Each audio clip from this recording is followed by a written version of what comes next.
Nesta apresentação, faremos uma análise técnica da norma regulamentadora 18. Nosso foco será um dos cenários de maior complexidade e risco dentro da indústria da construção, os serviços que são executados sobre estruturas flutuantes.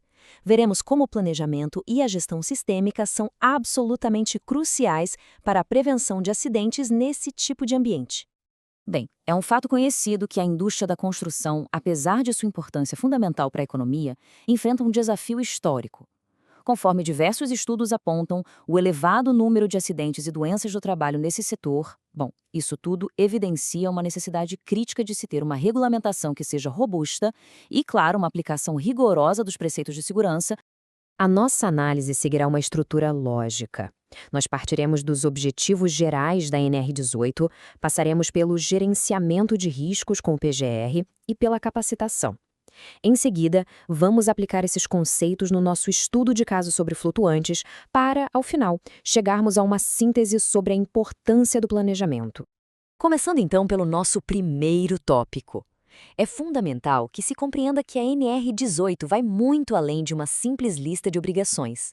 A sua finalidade principal, o seu coração, é estabelecer uma estrutura, um framework de planejamento e organização. O foco é totalmente na prevenção proativa de acidentes e não na mera reação a eles. A definição formal da norma, como vemos aqui, reforça exatamente este ponto. Palavras como diretrizes administrativas, planejamento e organização não estão aí por acaso. Elas formam a base, o alicerce sobre o qual se constrói um ambiente de trabalho realmente seguro, focando na implementação de medidas de controle muito antes que os riscos possam se materializar. Pois bem, vamos avançar para o segundo ponto, que é o pilar central da prevenção na NR18 atualizada, o Programa de Gerenciamento de Riscos, o conhecido PGR. É este um instrumento que, de fato, operacionaliza toda a filosofia de planejamento da norma. É interessante observar a evolução do antigo PCMAT para o PGR, porque ela representa uma verdadeira mudança de paradigma. A alteração de maior impacto foi a universalização da exigência. O PGR agora é obrigatório para todos os canteiros, sem exceção, não apenas para os que têm mais de 20 trabalhadores. E isso desloca o foco, deixa de ser um documento estático, uma formalidade, e passa a ser um processo de gestão contínua, dinâmica, sempre liderado por um profissional legalmente habilitado. E agora, passemos para o nosso terceiro tópico. Porque, afinal, de nada adiantaria um excelente planejamento de riscos se os trabalhadores não estivessem devidamente preparados para atuar dentro desse sistema. É por isso que a capacitação é o outro pilar essencial da NR18. Ela garante que a força de trabalho tenha o conhecimento técnico para executar suas tarefas de forma segura. Vejam que a capacitação é estruturada como um ciclo contínuo, não como um evento isolado. O treinamento admissional estabelece, digamos, a linha de base de segurança. Já o periódico é crucial, porque ele se adapta às novas fases e aos novos riscos que surgem com a evolução da obra. E, por fim, o treinamento eventual funciona como uma especialização, garantindo a competência para tarefas específicas ou de alto risco. Juntos, eles formam um sistema robusto que acompanha tanto o trabalhador quanto a dinâmica do canteiro. Muito bem, com os conceitos de PGR e capacitação já estabelecidos, vamos agora ao nosso estudo de caso. Analisaremos como esses princípios se aplicam em um dos ambientes mais complexos e, por que não dizer, perigosos da construção civil. O trabalho é sobre estruturas flutuantes, que é regido pela seção 18.15 da norma. A questão que se coloca é exatamente esta: como traduzimos a teoria do gerenciamento de riscos e da capacitação para a prática em um cenário onde o risco de afogamento é constante e as condições de trabalho são, por natureza, instáveis? A norma, felizmente, nos oferece respostas bem diretas e objetivas para isso. Então, vamos agora dissecar os requisitos mandatórios para os serviços em flutuantes. É importante notar que cada um desses itens que vamos ver é, na verdade, uma medida de controle que deriva diretamente de uma análise de risco prévia. Isso mostra o sistema da NR18 em plena ação. A segurança, claro, começa com a própria estrutura.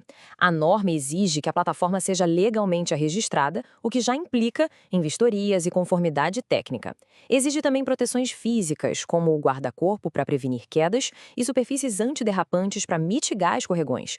Por fim, a presença de equipamentos de salvatagem e combate a incêndio é compulsória, seguindo as diretrizes da autoridade marítima. Já para a equipe, os equipamentos de proteção individual são específicos para os riscos do ambiente.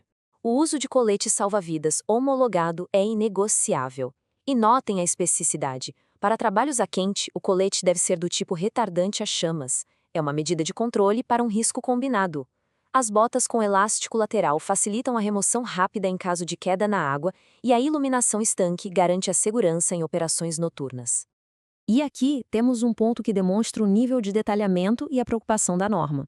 Ela estabelece um requisito numérico preciso que vai muito além da capacitação individual. Ao exigir uma proporção de 2 socorristas para cada 20 trabalhadores ou fração, a regra cria o que podemos chamar de uma redundância de segurança. O objetivo é claro: garantir que a capacidade de resposta a uma emergência seja imediata e esteja distribuída pela equipe, não centralizada em uma única pessoa. Chegamos então à nossa conclusão. Vamos agora sintetizar o que observamos até aqui, conectando os requisitos específicos para os flutuantes à filosofia geral e abrangente da NR18.